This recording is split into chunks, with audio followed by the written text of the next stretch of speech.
Hey everyone and welcome.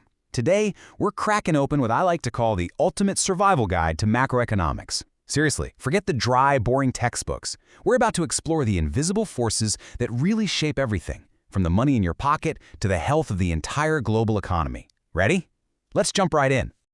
So, to kick things off, let's start with a huge question. Who's actually driving this massive, complicated car we call the economy? I mean, is anyone really behind the wheel? By the end of this, you're going to see exactly who has their hands on the controls and what all those different buttons and levers actually do. But before we can even meet the drivers, we kind of have to understand why we need them in the first place. The story really begins when that economic engine starts to sputter and cough. And, well, when the market breaks down. See, the free market is this incredible engine for creating wealth. It's powerful. But, and this is a big but, it's not perfect. Far from it.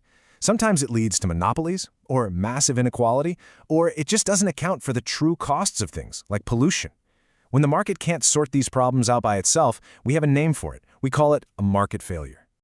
And that right there is the key. A market failure is basically a situation where the system just isn't using its resources in the best possible way. It's the whole reason we can't just set the economy to autopilot and hope for the best. Someone has to step in and give the wheel a little turn. So, who is it? Well, let's meet our first driver, the government. The set of tools the government uses to steer the economy? That's called fiscal policy. And believe me, these are the big, heavy-duty tools designed to make some serious changes. The first and maybe most obvious tool is government spending, or what we call public expenditure.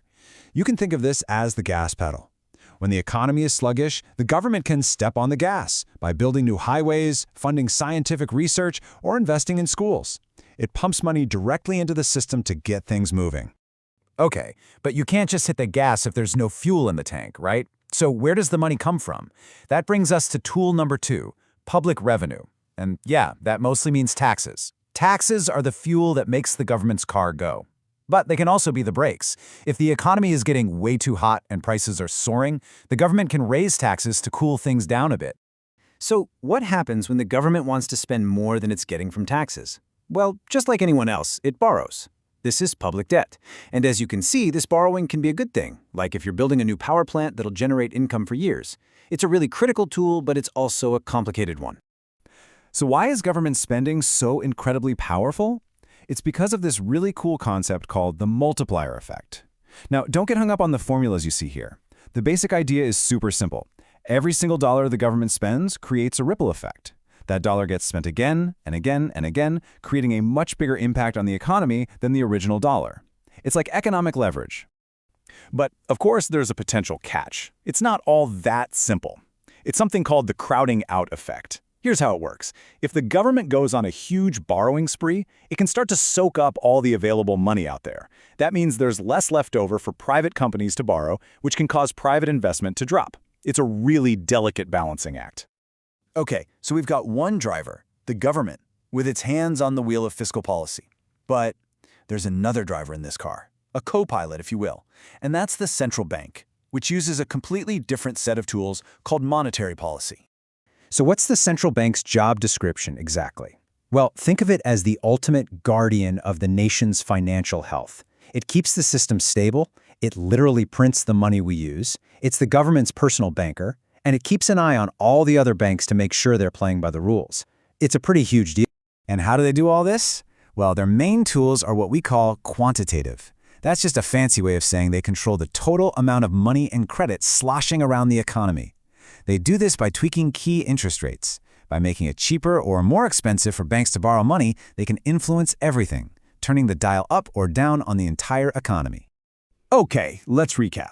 We have the government with its big fiscal policy levers, and we have the central bank with its more precise monetary policy dials. So now for the main event. How on earth do they drive this car together? And right here, this is the aha moment. This is what it all comes down to. Just picture a car with 2 steering wheels. The government has one, the central bank has the other. Now, for that car to actually drive straight and stay on the road, what has to happen? They have to work together. They have to be in sync. So let's just put it all side by side one more time just to make it super clear. You've got fiscal policy driven by the government using the big, powerful tools of taxes and spending. Then you've got monetary policy, driven by the central bank, using the more subtle tools of money supply and credit to keep things stable. Two different drivers, two different toolkits, but one shared goal: keeping the economy healthy. So, if you're going to take just one thing away from all of this, let it be what's written on this sticky note. It says, the market creates wealth, but has flaws. The government uses taxes/spending to balance it. The central bank uses interest rates and money supply to keep the engine running smoothly. I mean, that pretty much nails it, right? That is the core lesson of our survival guide.